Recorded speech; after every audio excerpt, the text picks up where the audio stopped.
Akhir bukan selalu tamat, kadang itu hanya awal dari kisah yang sesungguhnya. Sanli menatap langit-langit kamarnya yang luas dengan mata terbuka lebar. Di luar, kota Beijing masih bersinar, lampu-lampu gedung menjulang seolah menolak malam untuk benar-benar datang.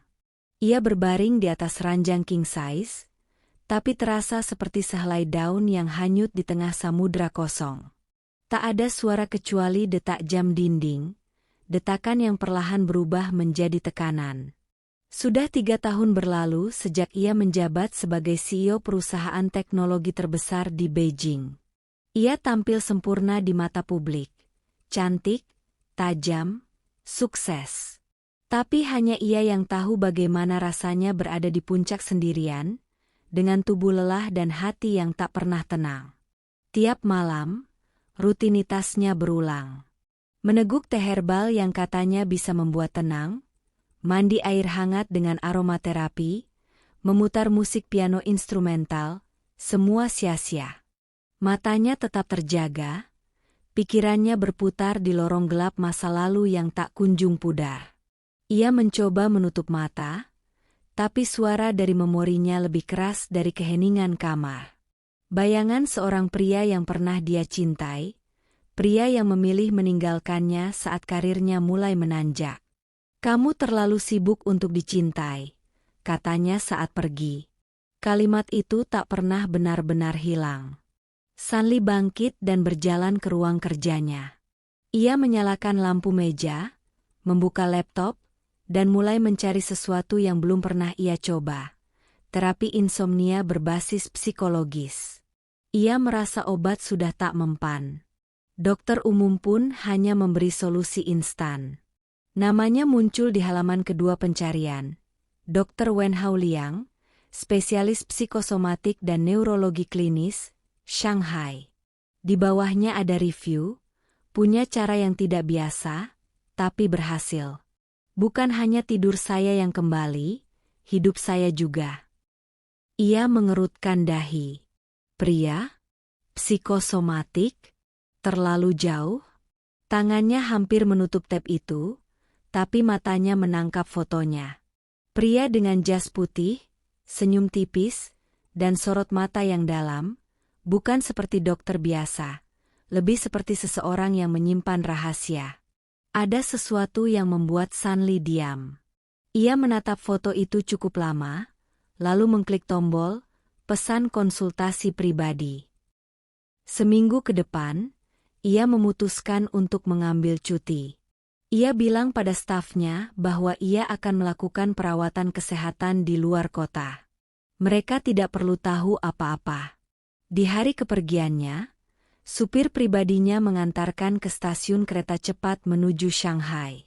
Di dalam dirinya, Sanli hanyalah perempuan 28 tahun yang lelah, takut, dan ingin tahu apakah masih bisa tidur tanpa dihantui kenangan.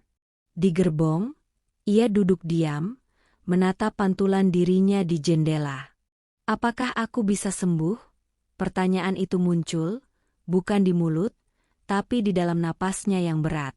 Dan saat kereta melaju, seolah dunia ikut bergerak, meninggalkan luka lama untuk sementara. Ia tak tahu bahwa perjalanannya bukan hanya menuju Shanghai, tapi menuju takdir yang akan mengubahnya selamanya. Shanghai menyambut Sanli dengan udara musim panas yang lembab dan langit kelabu. Angin kota berhembus pelan, menyibak rambut hitam panjangnya saat ia turun dari taksi di depan sebuah gedung kecil bergaya modern minimalis. Klinik pribadi yang tak tampak mencolok, namun bersih dan tenang. Sebuah papan logam kecil bertuliskan, "Liang Neurotherapy Opsais Center." Ia berdiri di depan pintunya beberapa detik, seperti ragu untuk mengetuk, lalu mendorong pelan. Aroma eukaliptus dan lavender langsung menyergap, menenangkan syarafnya lebih baik daripada hotel bintang 5 tempatnya menginap semalam. Seorang resepsionis muda menyapanya ramah dan mempersilakan duduk. Tak butuh waktu lama, pintu ruang konsultasi terbuka. Seorang pria bertubuh tegap keluar, mengenakan jas putih dengan name tag kecil, Dr. Wen Haoliang. Tatapan pertama mereka saling menangkap. Mata mereka bertemu sejenak, dalam, tenang, dan menyimpan sesuatu yang tak terucap. "Sanli?" tanyanya lembut, suaranya dalam dan terkontrol. "Ya," jawabnya, singkat, namun sedikit tercekat. "Silakan masuk." Ruangan konsultasi itu tidak seperti yang ia bayangkan. Tidak ada poster anatomi otak. Tidak ada lampu menyilaukan. Yang ada hanya sofa abu-abu lembut, rak buku, lukisan pemandangan gunung, dan meja teh. Wen Hao duduk berseberangan. "Katakan padaku, apa yang membuatmu datang jauh-jauh ke Shanghai untuk bertemu denganku?" Sanli terdiam sebentar. Ia menunduk, lalu mengangkat wajahnya perlahan. "Saya tidak bisa tidur. Sudah lama. Obat tak membantu. Psikiater hanya memberi resep. Tapi saya tidak percaya itu bisa menyembuhkan." "Kapan terakhir kali tidur nyenyak tanpa bantuan apapun?" 2 tahun lalu. Hening sejenak. Wen Hao mengamati wajahnya, ekspresinya tidak menghakimi. "Pekerjaanmu?" "Sio." "Cinta?" Sanli tertegun. "Itu sudah lama lewat." "Apa luka itu masih mengendap?" Ia tak menjawab, tapi matanya menjawab semuanya. Wen Hao tersenyum tipis. Ia berdiri dan mengambil sebuah buku kecil dari rak, lalu meletakkannya di meja. Tidur bukan hanya urusan tubuh. Ia adalah bahasa antara bawah sadar dan luka yang belum selesai. Kita akan bicara banyak, tapi bukan soal bisnis atau obat. Aku ingin mendengar ceritamu, bukan data medisnya, tapi rasa di baliknya. Sanli menatap pria itu dengan bingung dan penasaran. Ia terlihat begitu tenang, namun penuh kendali. Seolah bisa membedah isi kepala orang lain tanpa harus menggunakan pisau. "Kamu akan menyentuh hal-hal yang mungkin kamu hindari selama ini. Tapi kamu tidak sendiri," tambahnya. Pertemuan itu berlangsung selama 1 jam, namun terasa seperti 10 menit. Sanli menceritakan hidupnya, bukan sebagai CEO, tapi sebagai perempuan yang dulu percaya cinta, lalu ditinggalkan saat mulai sukses. Ia menangis, untuk pertama kalinya di depan orang asing. Wen Hao hanya mendengarkan. Terkadang ia mencatat, terkadang ia hanya menatap, bukan dengan rasa kasihan, tapi pengertian. Saat sesi selesai, Sanli merasa aneh. Tubuhnya ringan, tapi pikirannya penuh. Ia berdiri dengan sedikit ragu. "Jadi, aku harus kembali minggu depan. Kalau kamu mau sembuh, datanglah lagi. Tapi kalau kamu ingin tetap jadi CEO yang kuat tapi hampa, kamu bebas pergi." Jawaban yang dingin, tapi jujur. Ia mengangguk, pelan. Dan sebelum keluar, ia menoleh, melihat wajah dokter itu sekali lagi. Ada ketertarikan samar di sana. Bukan karena tampannya, tapi karena sesuatu yang jauh lebih dalam, seseorang yang tampaknya tahu betapa hancurnya ia sebenarnya. Dan saat pintu tertutup, ia menyadari, ia ingin kembali. Sanli kembali seminggu kemudian, meskipun ia telah meyakinkan dirinya untuk tidak terlalu bergantung. Tapi sejak pertemuan itu, malam-malamnya terasa berbeda. Ia masih terjaga, masih kesulitan tidur, tapi sesuatu telah berubah, bukan di tubuhnya, melainkan di pikirannya. Dan ia ingin tahu, kenapa suara Wen Hao terus bergaung di kepalanya. Hari itu, ia mengenakan blus hitam sederhana dan celana panjang. Tanpa riasan, tanpa wangi parfum mahal. Ia ingin tampil sebagai dirinya sendiri, bukan sebagai CEO. Begitu masuk ruangan, Wen Hao sudah duduk di sofa, mengenakan kemeja abu-abu gelap, lengan tergulung sampai siku. Ia hanya mengangguk sebagai salam, lalu menunjuk ke tempat duduk di seberangnya. Tak ada basa-basi, tak ada kalimat manis seperti pria yang mencoba mendekat. Tapi justru sikap itulah yang membuat Sanli merasa diam-diam dihargai. "Bagaimana tidurmu minggu ini?" tanya Wen Hao sambil mencatat di jurnal kulitnya. "Masih sulit. Tapi, aku tidak merasa kesepian seperti sebelumnya." Ia mengangkat alis. "Menarik." Sanli menghela napas. "Aku tidak tahu kenapa. Hanya saja, saat aku terbangun, aku tidak langsung menangis. Tidak merasa hampa. Mungkin karena aku bisa bicara sesuatu di sini, tanpa harus menyesuaikan ekspektasi siapapun." Wen Hao menutup jurnalnya. "Aku akan jujur. Masalahmu bukan hanya insomnia, tapi rasa sepi yang telah kamu pendam terlalu lama. Kamu kehilangan koneksi, bukan hanya dengan orang lain, tapi dengan dirimu sendiri." Sanli terdiam. "Insomnia hanya gejala," lanjutnya, "tapi penyakit utamanya adalah luka yang kamu bungkus dengan kesibukan." "Aku tahu," bisik Sanli, "tapi aku tidak tahu cara membukanya lagi." Hening melingkupi ruangan. Tak ada suara, hanya detik jam yang berdetak lambat. Wen Hao berdiri, berjalan ke rak buku dan mengambil sebuah benda kecil, sebuah kotak kayu dengan tutup berukir. Ia menyerahkannya pada Sanli. "Ini bukan obat. Di dalamnya hanya kertas kosong. Aku ingin kamu menulis satu kalimat sebelum tidur. Setiap malam. Apapun. Bahkan kalau itu hanya satu kata." "Untuk apa?" "Untuk berbicara pada dirimu sendiri. Kamu sudah terlalu lama diam." Sanli menerima kotak itu dengan lembut. Tangannya menyentuh tangan Wen Hao secara tak sengaja. Hangat, tenang, namun ada sesuatu di dalam sentuhan itu. Ia menarik tangannya cepat-cepat. "Maaf." "Tidak perlu," jawabnya singkat, tapi sorot matanya tampak sedikit lebih dalam dari sebelumnya. Di akhir sesi, saat ia hendak pergi, Wen Hao berkata pelan, "Besok, coba tidur tanpa musik, tanpa teh herbal, tanpa apapun. Hanya kamu dan keheninganmu." Sanli menatapnya, seperti menahan napas. "Bagaimana jika aku ketakutan?" "Kalau kamu takut, buka jendelamu. Dengarkan dunia. Kamu tidak sendiri." Hari itu, Sanli berjalan kembali ke hotel dengan langkah pelan.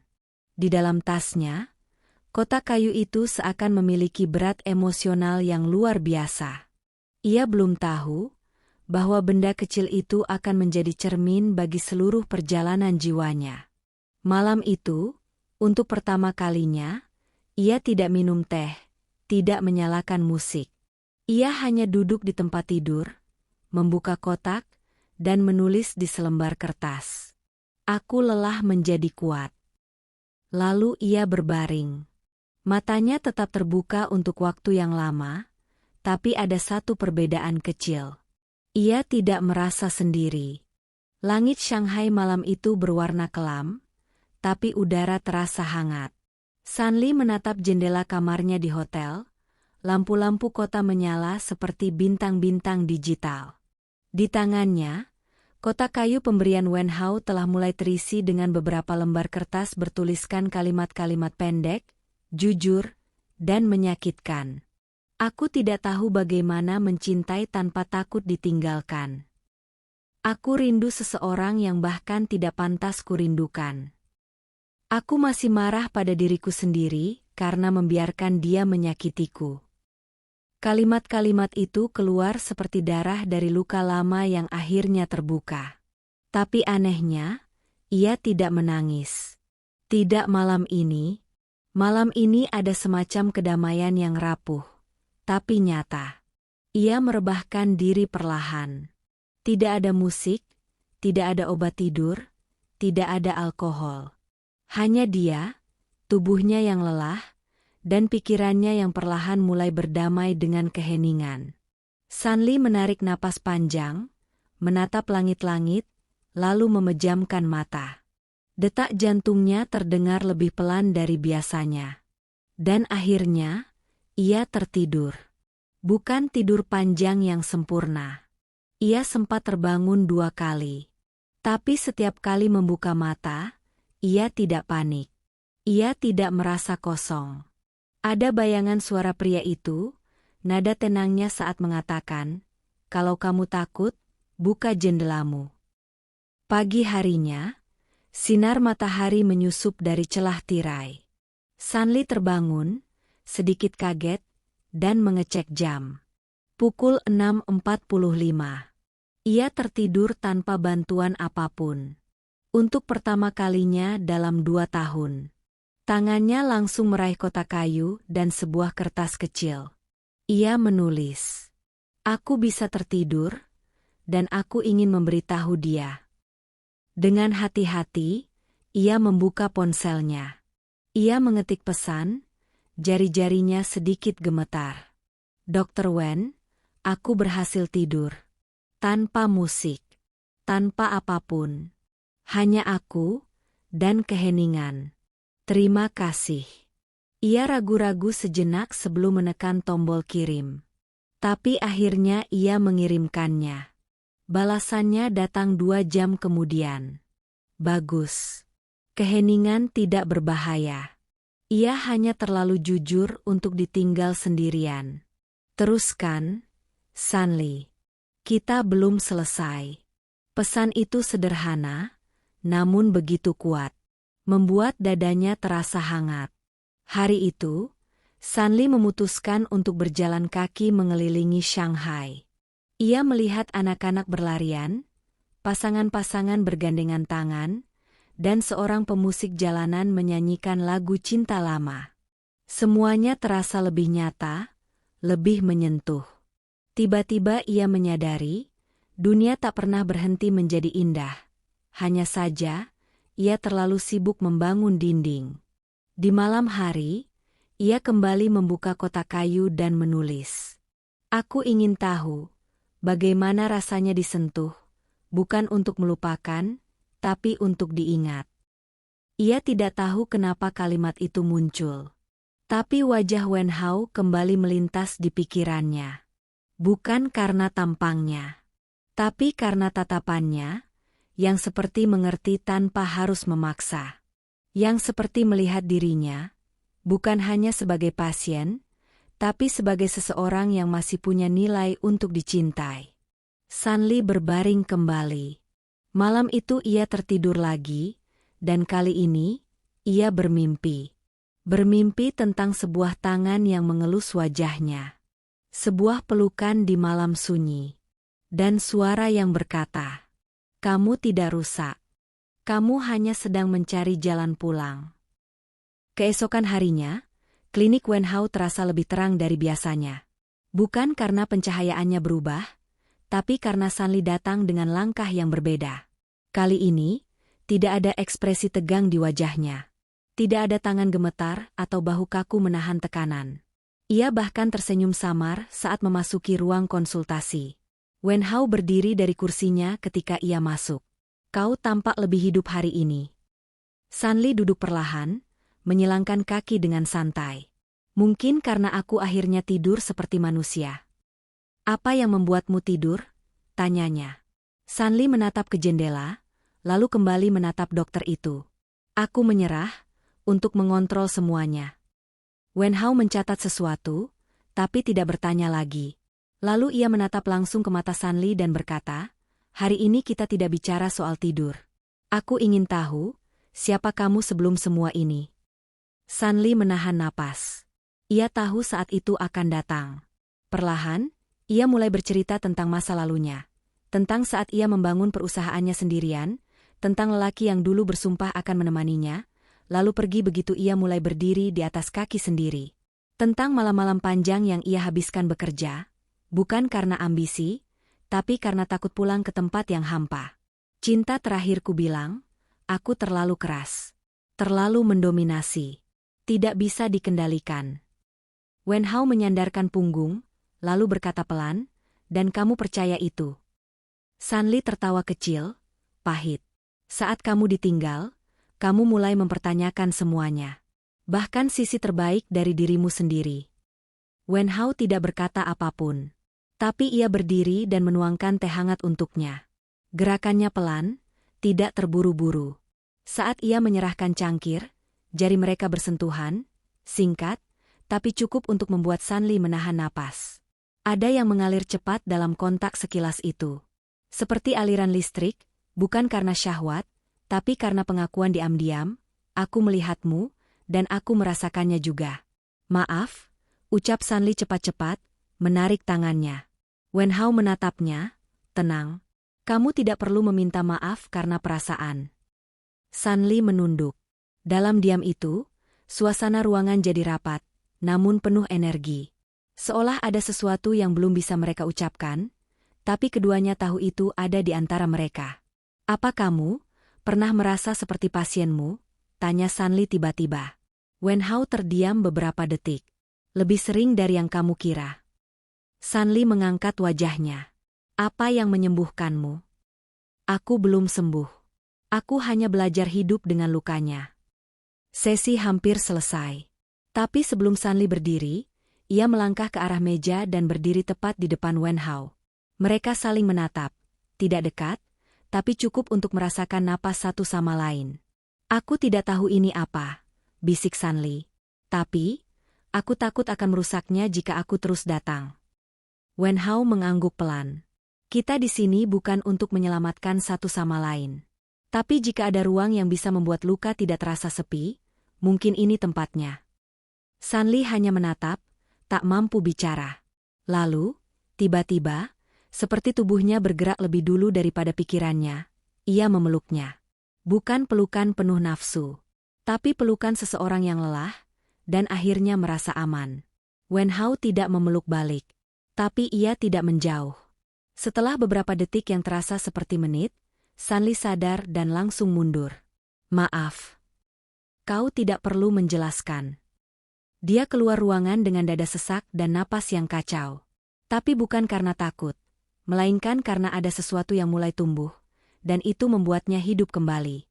Sementara itu, di dalam ruangannya, Wen Hao menatap pintu yang baru saja tertutup. Tangannya menggenggam pelan bagian dada kirinya. Ia tahu, ini bukan lagi hanya tentang terapi. Dan ia takut.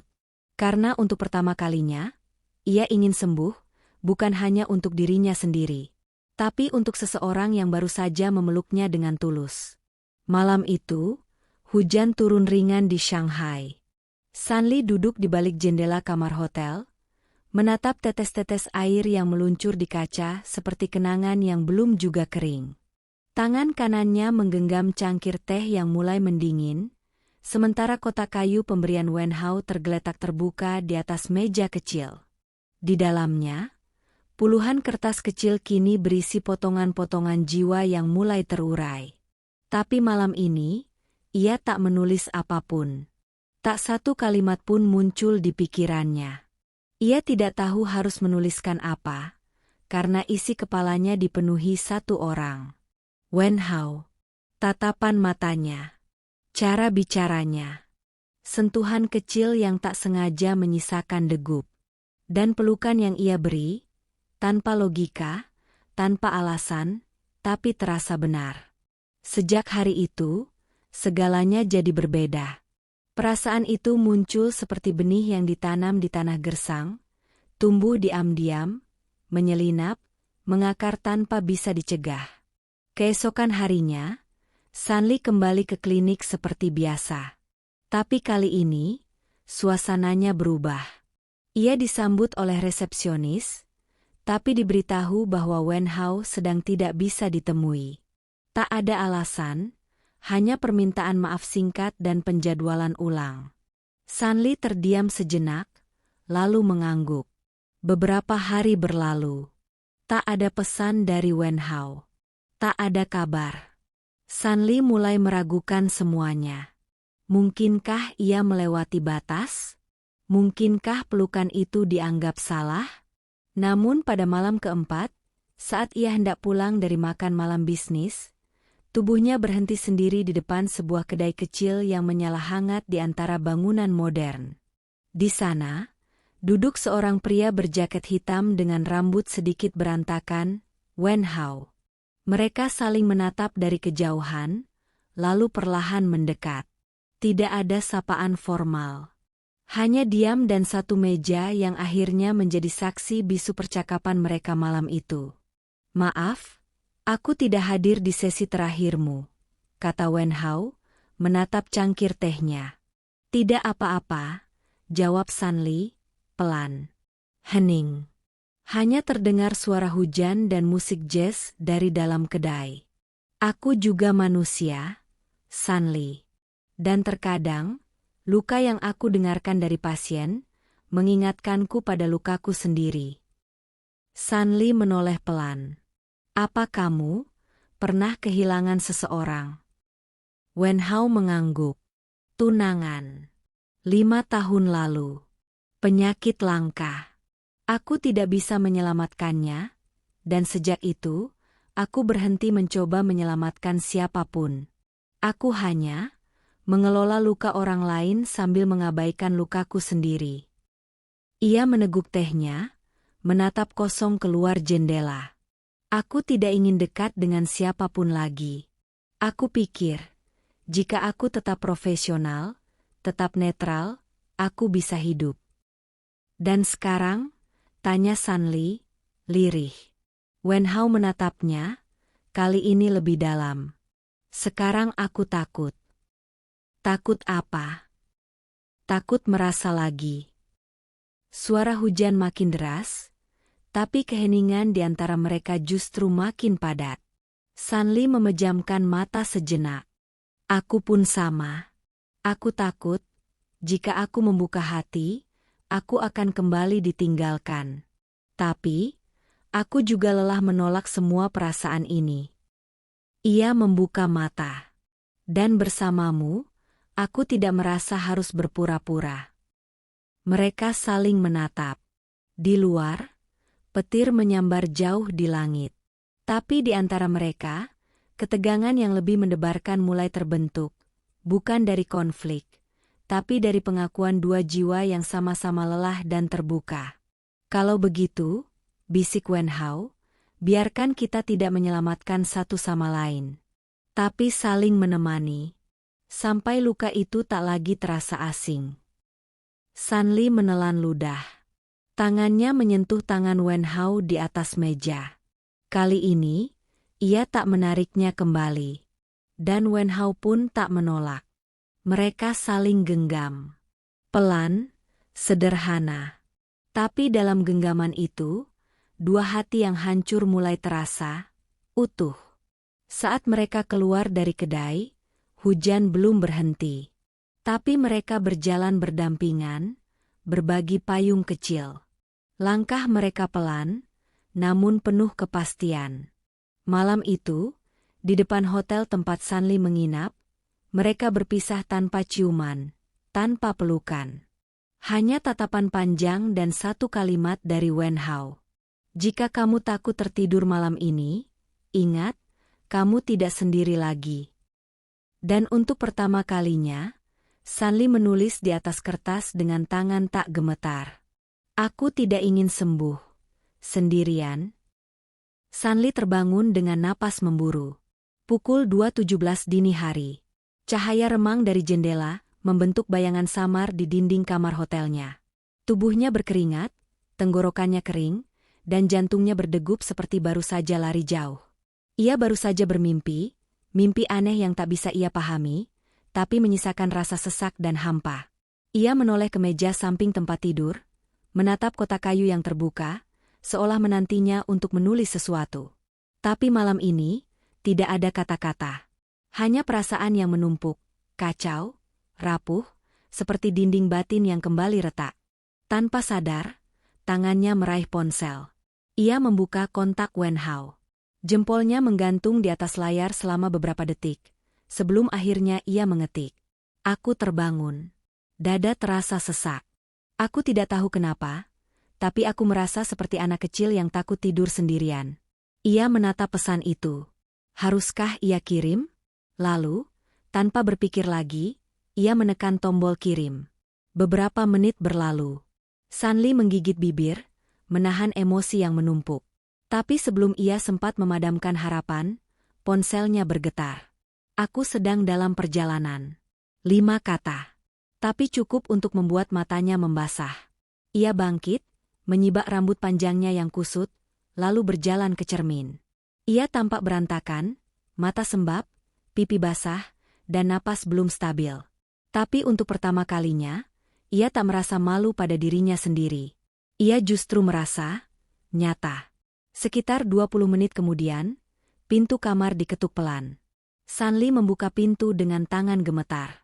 Di sana berdiri Wen Hao, mengenakan sweater gelap dan celana panjang kasual. Rambutnya sedikit basah oleh gerimis. Wajahnya lelah, tapi matanya tetap hangat. Mereka saling menatap. Tidak ada kata. Hanya diam. Wen Hao melangkah masuk. Sanli menutup pintu. Ia berdiri di ambang antara ruang tamu dan kamar, seperti menunggu arahan. Tapi tidak ada yang bicara. Akhirnya, dengan suara sangat pelan, ia berkata, "Aku takut tidur." Wen Hao tidak bertanya kenapa. Ia hanya mengangguk, lalu duduk di tepi ranjang. "Kemarilah." Sanli berjalan pelan. Ia duduk di sebelahnya, ragu, lalu perlahan merebahkan tubuh ke arahnya. Wen Hao menyambutnya. Satu lengan melingkar di bahu, satu tangan mengusap rambutnya. Gerakannya lembut, tenang, penuh kehangatan. Sanli menutup mata. Tangannya memeluk tubuh pria itu, bukan karena nafsu, tapi karena butuh rasa aman. Ia bisa mendengar detak jantung Wen Hao, pelan, konsisten, seperti irama yang ia rindukan seumur hidup. "Teruslah bernapas seperti ini," bisik Wen Hao. "Apa kamu sering melakukannya?" Memeluk pasien insomnia, ia tersenyum kecil. "Tidak. Hanya kamu." Sanli tertawa pelan, suara yang nyaris seperti isak. Mereka tidak berciuman malam itu. Tidak ada bisikan rayuan. Tidak ada gerakan berani. Hanya dua manusia dewasa yang saling memeluk di bawah selimut tipis, dengan kehangatan tubuh sebagai pengganti kata-kata. Malam berjalan lambat. Tapi di dalam pelukan itu, waktu seperti berhenti. Dan akhirnya, dengan napas yang tenang, Sanli tertidur. Dalam dekapan seseorang yang bukan kekasihnya, bukan suaminya, tapi mungkin, seseorang yang ditakdirkan untuk hadir tepat ketika ia paling butuh pulang. Saat fajar mulai menyelinap di balik tirai, Wen Hao masih terjaga. Ia menatap wajah Sanli yang tenang, lalu membisikkan kalimat yang tak didengar siapapun. "Kalau kamu jatuh, kali ini aku akan jadi tempatmu mendarat." Matahari pagi menerobos tirai tipis kamar hotel, membasuh wajah Sanli yang masih tertidur dalam pelukan Wen Hao. Untuk pertama kalinya dalam hidupnya yang penuh jadwal rapat, delegasi, dan tekanan bisnis, ia tidak ingin bangun. Tidak ingin melepaskan hangatnya kehadiran orang yang memeluknya sepanjang malam, bukan dengan hasrat, tapi dengan perlindungan. Namun saat ia membuka mata perlahan, pelukan itu sudah tidak ada. Tempat di sebelahnya kosong. Masih hangat, tapi kosong. Ia bangkit cepat, matanya menyapu ruangan. Di meja kecil dekat pintu, ada secari kertas. "Aku harus kembali ke klinik pagi ini. Jangan khawatir, tidak ada yang salah. Kadang yang paling kita butuhkan adalah tidur dalam pelukan." Sanli memegang kertas itu lama. Ada rasa yang sulit dijelaskan. Kehangatan, tapi juga kekecewaan samar. Ia tahu ini bukan cinta bodoh. Tapi justru karena terasa tulus, ia takut. Takut merusaknya. Hari-hari setelah malam itu berjalan aneh. Mereka tetap bertemu dalam sesi seperti biasa, tapi suasananya berubah. Lebih hati-hati. Lebih kaku. Seolah mereka berdua berusaha membangun kembali tembok yang telah mereka runtuhkan. Wen Hao kembali profesional. Terlalu profesional. Ia tak pernah menyebut malam itu. Tak ada sentuhan, tak ada tatapan lama seperti dulu. Sanli merasa ditinggal, tapi kali ini, tanpa benar-benar ditinggalkan. Di dalam dirinya, pertanyaan berkecamuk. Apa hanya aku yang merasakannya? Apa pelukan itu cuma bentuk belas kasihan? Apa aku terlalu terbuka? Terlalu cepat merasa? Sampai suatu sore, setelah sesi berakhir lebih awal, Sanli berdiri di luar klinik, menatap hujan tipis yang kembali turun. Ia tidak ingin pulang. Dadanya penuh, pikirannya sesak. Tanpa sadar, ia berjalan, menyusuri jalanan Shanghai yang basah, sendirian, tanpa arah. Dan seperti dipanggil oleh sesuatu yang tak terlihat, kakinya membawanya ke sebuah galeri seni kecil yang tampak sepi. Ia masuk tanpa berpikir. Galeri itu sunyi, tapi hangat. Di tengah ruangan, tergantung satu lukisan besar. Seorang wanita berdiri di tepi jendela. Sanli terpaku. Suara di belakang mengejutkannya. Itu lukisan favoritku. Ia menoleh. Wenhao berdiri di sana, basah oleh hujan. Nafasnya sedikit terburu. Mereka saling memandang, tidak tahu siapa yang harus bicara lebih dulu. "Kenapa kamu ada di sini?" tanya Sanli, suaranya nyaris bergetar. "Aku ingin bicara. Tapi, aku takut." Sanli tersenyum miris. "Kamu dokter. Aku pasienmu. Kamu tak boleh takut. Tapi aku juga pria. Dan kamu bukan sembarang pasien." Ia mendekat. Jarak mereka menyempit, namun dunia terasa membeku. Tidak ada yang bergerak, hanya suara hujan yang memukul atap galeri. "Sanli, malam itu, aku tidur paling nyenyak dalam 5 tahun terakhir. Bukan karena kamu menyembuhkan aku, tapi karena kamu membuatku merasa manusia lagi." Sanli menatapnya, matanya penuh luka, tapi juga harapan. "Lalu kenapa kamu menarik diri?" "Karena aku takut merusaknya. Aku takut kehilangan profesionalisme, kehilangan arah, dan akhirnya, kehilangan kamu juga." Tangan Sanli mengangkat, menyentuh dada Wenhao, pelan. Ia bisa merasakan degup jantung pria itu, cepat, gelisah, seperti miliknya sendiri. "Kita berdua sama-sama takut. Tapi apa kamu mau terus hidup dalam ketakutan?" Wenhao menatap dalam-dalam ke matanya. Dan akhirnya, ia menjawab, bukan dengan kata-kata, tapi dengan ciumannya. Perlahan, dalam, tak terburu-buru, tak bergelora seperti film romantis, tapi hangat, penuh pemahaman, dan kejujuran. Ciuman dua orang dewasa yang tahu betapa rapuhnya mereka, dan memilih tetap membuka diri. Saat bibir mereka berpisah, Sanli menutup mata. Dadanya berdebar keras. Tapi untuk pertama kalinya, ia tidak lari. "Aku tidak tahu ini akan kemana," bisiknya. "Aku juga," jawab Wenhao. "Tapi kalau kamu melangkah, aku akan ada di sampingmu."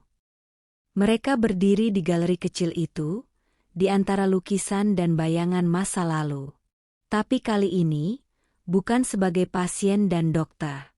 Bukan sebagai jiwa-jiwa yang terluka. Tapi sebagai dua manusia yang akhirnya berani jatuh cinta lagi. Hari-hari setelah ciuman itu tidak diisi euforia murahan, bukan juga dengan pesan cinta setiap pagi. Sebaliknya, hubungan antara Sanli dan Wenhao tumbuh diam-diam, perlahan, dan matang. Mereka tidak pernah memberi label pada hubungan ini. Tidak kekasih. Tidak pasangan. Tapi setiap kali mata mereka bertemu, dunia tampak lebih jujur. Karena mereka saling tahu luka di balik senyum masing-masing. Sanli memutuskan untuk memperpanjang tinggalnya di Shanghai. Ia mengalihkan tugas CEO sementara ke wakilnya di Beijing. Alasan resminya, pemulihan pribadi. Alasan sebenarnya, ia ingin tahu apa yang terjadi pada hatinya setiap kali berada dekat Wenhao. Keduanya kini bertemu di luar sesi terapi. Mereka pergi makan malam kadang-kadang, jalan sore di taman, atau hanya duduk bersama dalam diam. Tidak ada paksaan. Tidak ada janji. Tapi justru karena itu, semuanya terasa begitu nyata. Namun di balik ketenangan itu, ada gejolak yang makin kuat. Di suatu malam, Sanli mengundang Wen Hao makan malam di rooftop hotelnya.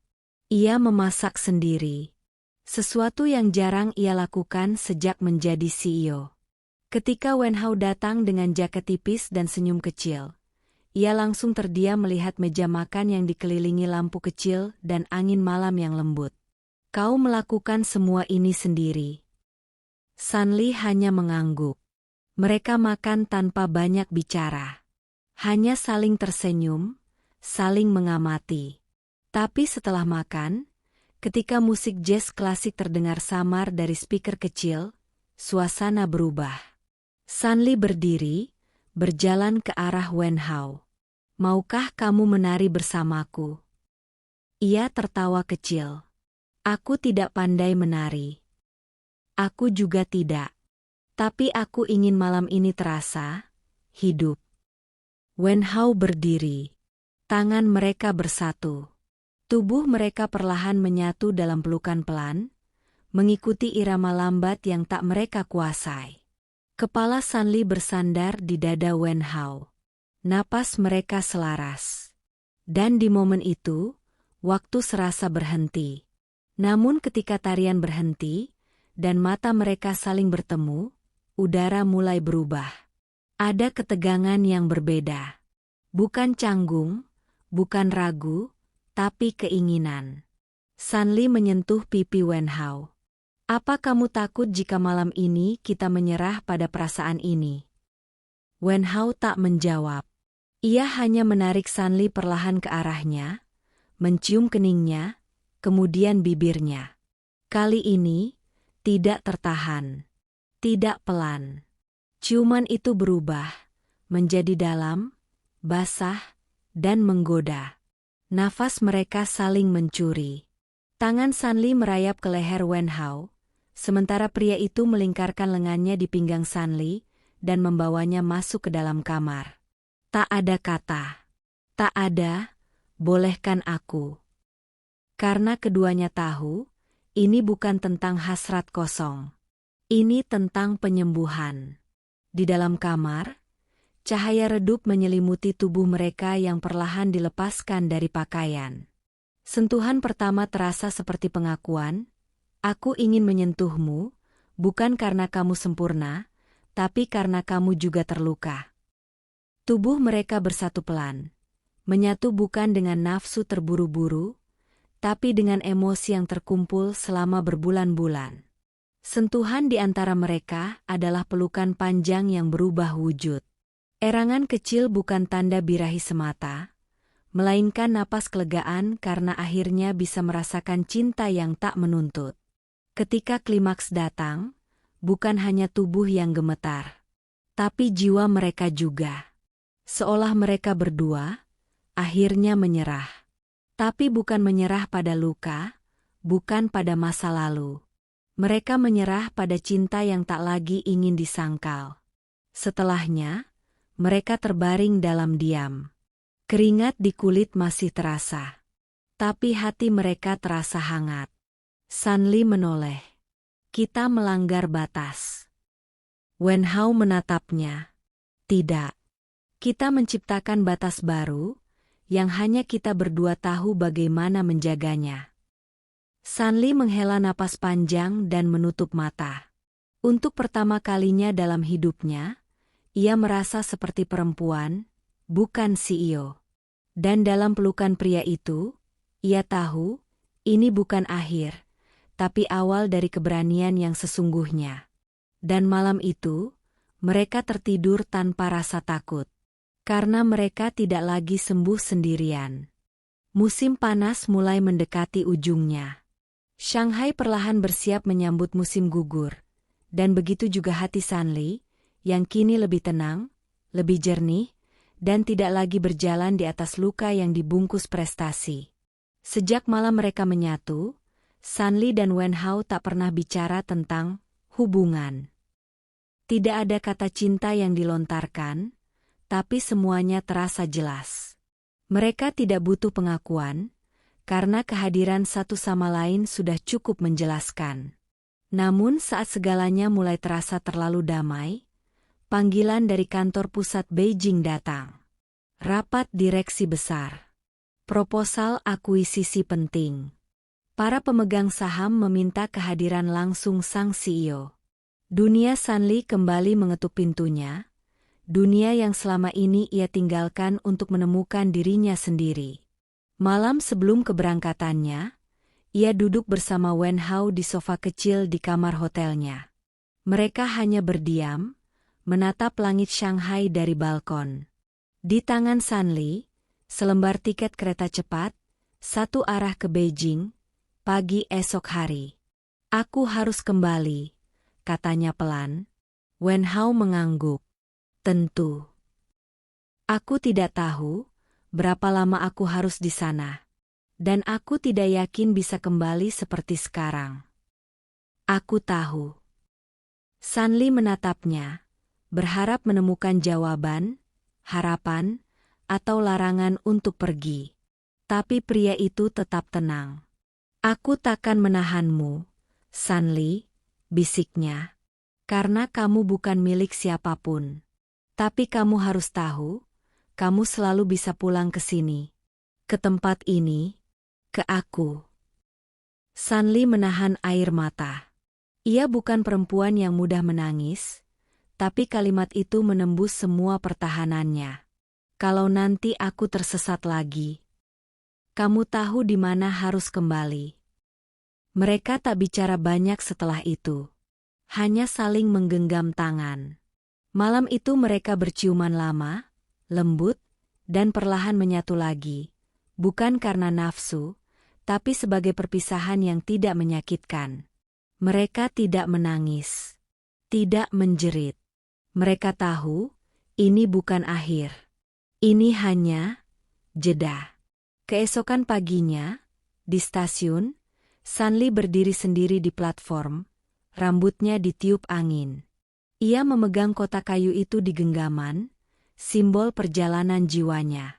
Ketika kereta datang, ia melangkah masuk tanpa menoleh. Tapi di dalam hatinya, ia menoleh ribuan kali. Menuju pria yang mengajarkannya bahwa cinta bisa jadi tenang. Bahwa sentuhan tidak harus membakar. Bahwa pelukan bisa jadi rumah. 2 bulan berlalu. Sanli kembali ke rutinitas. Rapat, angka, agenda, tuntutan. Tapi kali ini, ia berbeda. Ia mulai memaafkan dirinya sendiri. Ia tidur tanpa obat. Ia tersenyum tanpa paksaan. Dan pada suatu malam yang dingin di Beijing, ponselnya berbunyi. Aku menunggu di galeri tempat pertama kita bicara jujur. Hari itu hujan rintik. Sanli naik pesawat ke Shanghai. Lalu naik taksi ke galeri itu, kecil, hangat, dan penuh kenangan. Di tengah ruangan, seperti dulu, lukisan wanita di tepi jendela masih tergantung. Tapi kali ini, ada pria yang berdiri di depannya. Wen Hao. Ia menoleh. Mata mereka bertemu. Tanpa bicara, Sanli berjalan cepat dan memeluknya. Kuat, hangat, seperti pulang. Wen Hao membisik di telinganya. Kamu datang kembali. Sanli menjawab. Karena aku akhirnya tahu, rumah bukan tempat.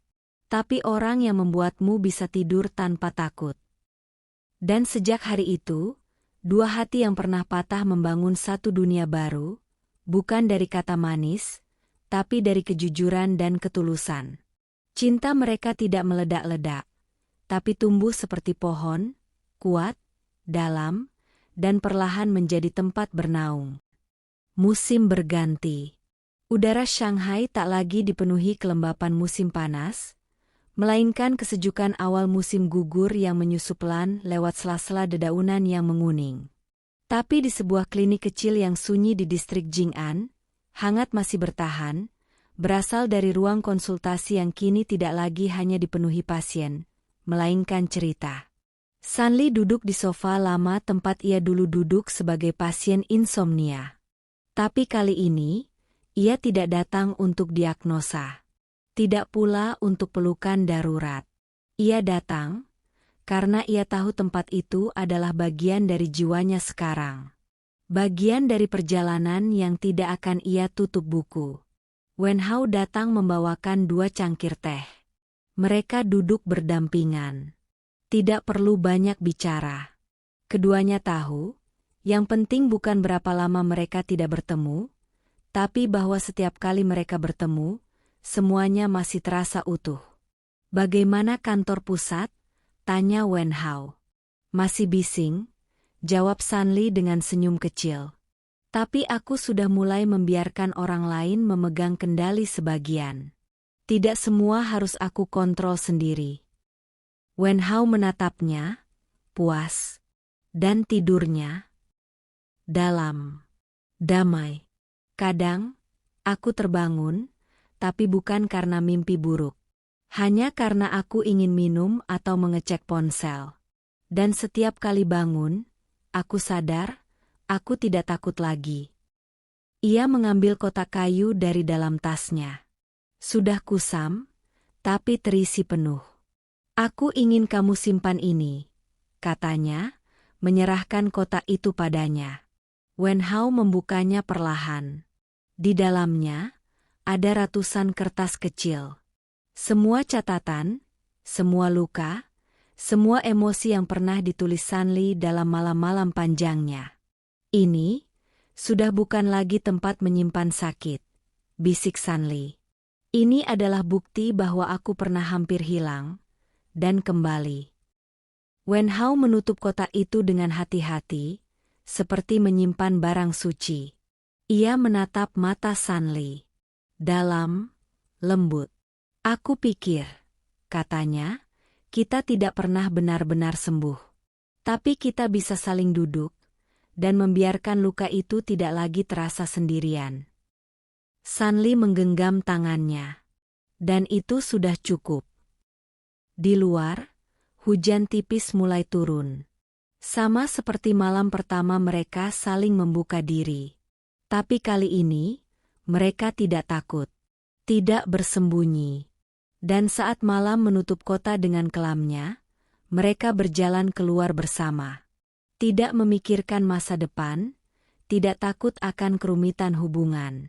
Karena mereka tahu, cinta sejati tidak selalu datang dengan label dan kejelasan. Kadang cinta hanya perlu hadir. Dan malam itu, di bawah payung kecil yang mereka bagi berdua, mereka berjalan pulang. Bukan ke tempat tinggal, tapi ke satu sama lain. Sebab, di dunia yang menuntut kesempurnaan, cinta mereka tumbuh dari ketidaksempurnaan, dan itu justru membuatnya abadi. Terima kasih sudah menonton sampai akhir, like, komen, dan subscribe. Karena cerita selanjutnya mungkin saja tentang kamu.